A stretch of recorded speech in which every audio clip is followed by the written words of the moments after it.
નમસ્કાર વિદ્યાર્થી મિત્રો, સ્વાગત છે તમારું આપણી સૌની સહિયારી યુટ્યુબ ચેનલ ઉપર। વિદ્યાર્થી મિત્રો, વિદ્યા સહાયક ભરતી મોટા સમાચાર આવી ચૂક્યા છે।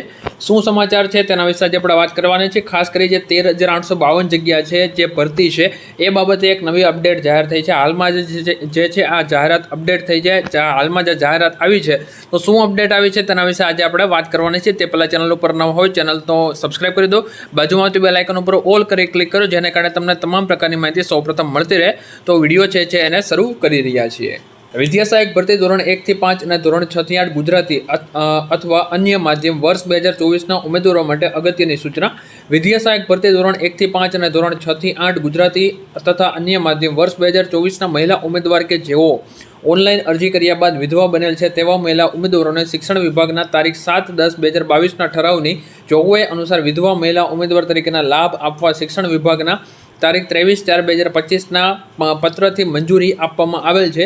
ઓનલાઈન અરજી કરવાની સમય મર્યાદા પૂરી થયા બાદ વિધવા બનેલ મહિલા ઉમેદવારો કે જેઓએ ઓનલાઈન અરજી વખતે વિધવા તરીકે અરજી કરેલ ન હોય તેવા ઉમેદવારોએ નીચે મુજબના આધારો તારીખ 30/4/2025 સુધી જાહેર રજાના દિવસો સિવાય તાત્કાલિક વિદ્યા સહાયક ભરતી કાર્યાલય સેક્ટર 20 ગાંધીનગર ખાતે રૂબરૂ રજૂ કરવાના રહેશે।